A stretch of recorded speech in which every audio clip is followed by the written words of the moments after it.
ಏನ್ ಹೇಳೋದು ಅಂದ್ರೆ ಇವಾಗೂನು ನಮ್ ಜನಕ್ ಬುದ್ಧಿ ಬರ್ತಾ ಇಲ್ವೇ ರೀ? ಅದು ದುಡ್ಡೆಲ್ಲ ನಮ್ದ್ರಿ, ಅವ್ರು ಯೂಸ್ ಮಾಡ್ತಾರ. ಕಾರ್ ನಮ್ದು, ಅವ್ರು ಯೂಸ್ ಮಾಡ್ತಾರ. ಪೊಲೀಸ್ ನಮ್ದು, ಅವ್ರುಗಳು ಯೂಸ್ ಮಾಡ್ತಾರೆ. ಇದು ನಮ್ದು. ಹೋಗಿ ಹೋಗಿ ಅವ್ರ ಹಿಂದೆಗಡೆ ನಮ್ಮಣ್ಣ, ನಮ್ ಬಾಸು, ನಮ್ ಪಾರ್ಟಿ ಅಂತ ಏನಕ್ರಿ ಹಂಗ್ ಬಡ್ಕೊಂತೀರಾ?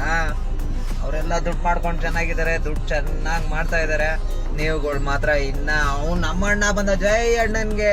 ಇವನ್ ಯಾರ ಬಂದ, ಅವನ ಬಂದ, ಅಣ್ಣ ಬಂದ. ಅವನ ಹಿಂದೆಗಡೆ ಇರೋ ಚಮಚಗಳು, ಚೇಲಾಗಳು ಚೆನ್ನಾಗಿ ದುಡ್ಡು ಮಾಡ್ಕೊಂತ ಇದಾರೆ. ನೀವುಗಳು ಏನ್ ಮಾಡ್ತಾ ಇದ್ದೀರಾ?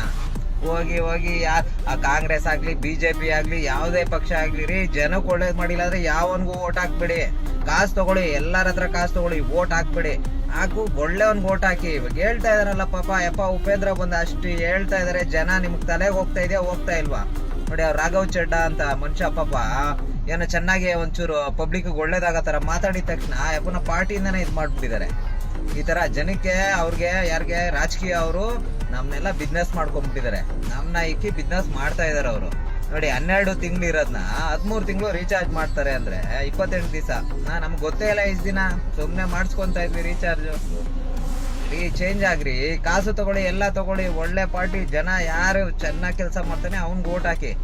ಯಾರನ್ನ ಆಗ್ಲಿ, ಅದು ನಿಮ್ಮ ಏರಿಯಲ್ಲಿ, ಅದು ಕಾಂಗ್ರೆಸ್, ಬಿಜೆಪಿ, JDS, ಬೇರೆ ಪಕ್ಷ, ಯಾವುದೇ ಪಕ್ಷ ಆಗ್ಲಿ. ನೋಡಿ, ಇವಾಗ ಒಬ್ರು ಯಾರೋ ಉಪೇಂದ್ರ ಅಂತವ್ರು ಒಂದ್ ಒಳ್ಳೆ ಪಕ್ಷ ಮಾಡ್ತಾ ಇದಾರೆ, ಪ್ರಜಾಕೀಯ ಅಂತ ಮಾಡಿದಾರೆ. ಹಾಕಿ, ಬೇರೆಯವ್ರ ಹತ್ರ ದುಡ್ಡು ತಗೊಬೇಡಿ ಅಂತ ಹೇಳ್ತಾರೆ. ತಗೊಂಡು ಇವ್ರಿಗೆ ಓಟ್ ಹಾಕಿ, ಗೆಲ್ಸಿ, ಒಳ್ಳೆಯವ್ರನ್ನ ಗೆಲ್ಸಿ. ಅಯ್ಯೋ, ಅದ್ ಬಿಟ್ಟು ಏನ್ರಿ? ನಮ್ಮಣ್ಣ ಬಂದ ಅವನ್ಗೋಸ್ಕರ ಇವನ್ ಜಗಳ ಆಡೋದು, ಇವನ್ಗೋಸ್ಕರ ಅವನ್ ಜಗಳ. ಜೈ ಅಣ್ಣನ್ಗೆ. ನಿಮ್ ಮನೆ ನೋಡ್ಕೊಳ್ರಿ ಫಸ್ಟ್. ನಿಮ್ ರೋಡ್ ಚೆನ್ನಾಗಿದ್ಯಾ, ನಿಮ್ ಮನೆ ಚೆನ್ನಾಗಿದ್ಯಾ, ಓಡಾಡಕ್ ಬಸ್ ಇದೆಯಾ, ನಿಮ್ ಮಕ್ಳಿಗೆ ಸ್ಕೂಲ್ಗೆ ಎಜುಕೇಶನ್ ಇದೆಯಾ, ಅದನ್ನ ನೋಡ್ಕೊಳ್ಳಿ ಫಸ್ಟ್. ಯಾವನ ಅವನೆಲ್ಲ ಅಣ್ಣ? ನಮ್ ದುಡ್ಡದೆಲ್ಲ